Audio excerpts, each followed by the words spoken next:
बोल राजा रामचंद्र भगवान की जय। सीता जी की बचपन की कहानी। सीता जी बचपन में छोटी सी रहती हैं। राजा जनक जी शिकार खेलने जाते हैं।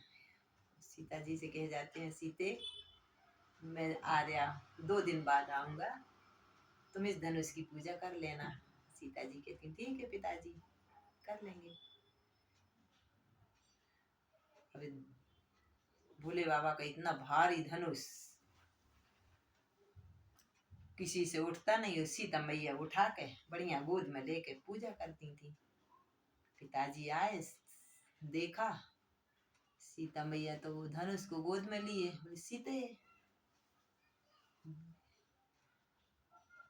फिर पिताजी ने कहा, बेटी मैं तेरी शादी उससे करूंगा जो ये धनुष को उठाएगा और उसको तोड़ेगा। तूने तो अकेला धनुष उठाया, लेकिन जो उठा के तोड़ेगा मैं तेरा विवाह इसी से करूंगा। इस पिताजी कहते,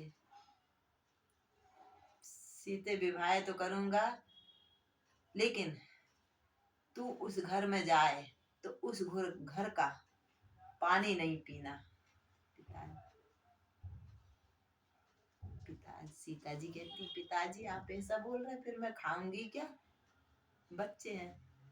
तो बोले नहीं, जहाँ तेरी शादी होएगी ना, वो भांजे का हत्यारा है।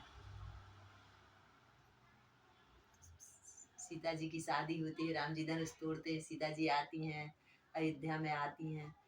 सीता जी 1 दिन हो गए, 2 दिन हो गए, 3 दिन हो गए, 6 दिन हो गए। सीता जी ने खाने का तो कौन का पानी भी ग्रहण नहीं किया। अब माताएं, सासू, कौशल्या मैया सभी विकल हुई कि सीता जी खा क्यों नहीं रही। कारण पूछा, बच्चे तो बोल देते हैं। सीता जी बोल दी, मेरे पिताजी ने बोला है जो भी भांजा का हत्यारा है वहां पानी नहीं पीना। सब ये क्या बोल रही? हाँ कौन? दशरथ महाराज आए, बोले बेटे ठीक है जो हुआ तो हुआ, लेकिन इसका प्रायश्चित कैसे होएगा? तुम कब पानी पियोगी? बोले मेरे पिताजी ने बोला है जिसने कहीं भी पानी नहीं पिया होएगा, किसी के यहाँ खाना पीना नहीं खाया होगा, ऐसे त्यागी पंडित जो अपने घर आकर भोजन करेंगे तो मैं इस घर का अन्न जल ग्रहण करूंगी। अब ऐसे पंडित जी को लाए कौन? दशरथ जी घबरा रहे, माताएं घबरा रही, बहनें घबरा रही, सभी जिन जिन को मालूम पड़ता जा रहा है वो भी घबरा रहे कि सीता मैया खा नहीं रही। अब ऐसे पंडित को कौन लाए? अब राम जी को एकदम से ख्याल आया है, ऐसा पंडित तो मेरा और कोई नहीं, मेरा हनुमान जी ला सकता है।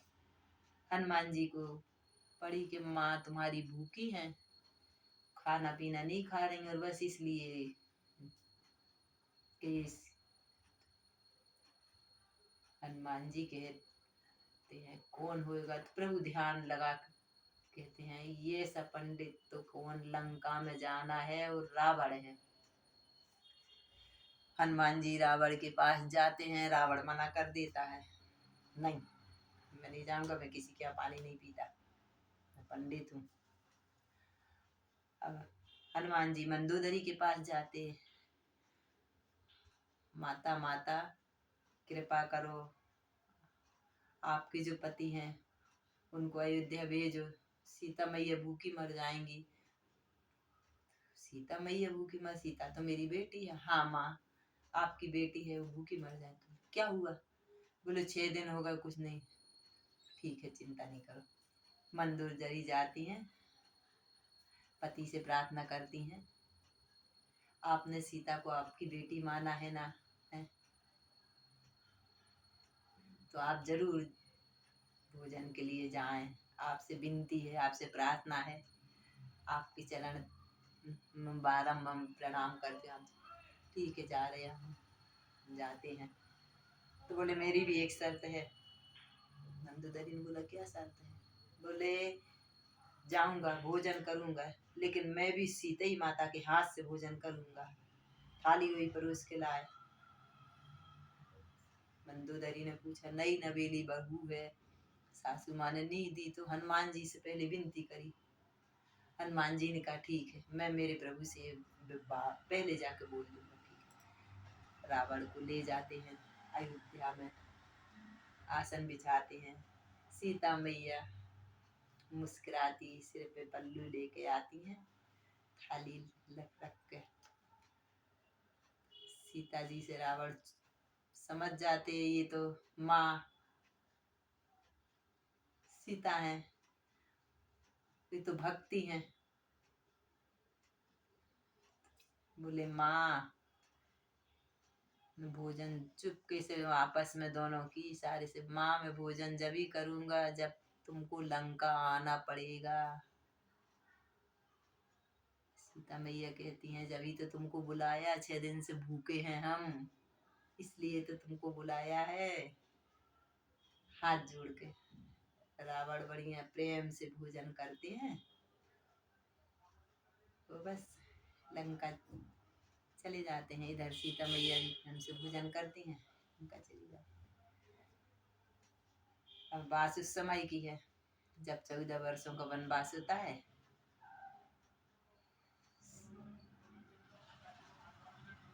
मृग के बहाने राम जी चले जाते हैं, सीता मैया का हरण हो जाता है। साधु के वेश में आते हैं तो उनकी साधु तो विद्वान रावण याद दिलाता है माँ को, माँ ये रेखा खींची है, लेकिन हमने भी तुमसे रेखा खिंचवाई थी कि रेखा के बाहर आके लंका जाना है।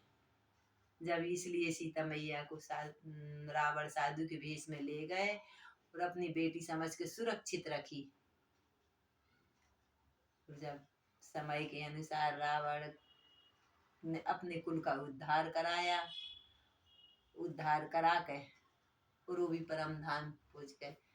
कहानी है ये कि रावण को तो उद्धार करवाना था, इसलिए माँ सीता को ले गए। सीता को ले गए तो पीछे पीछे राम जी गए। राम जी गए तो उनका उद्धार, रावण का उद्धार हुआ, सारे कुल का उद्धार हुआ। जैसे रावण का उद्धार हुआ प्रभु, जैसे सबका उद्धार हुए। बोले राजा रामचंद्र भगवान की जय। कहानी अच्छी लगी हुई तो सभी को जय श्री कृष्णा कमेंट जरूर करें।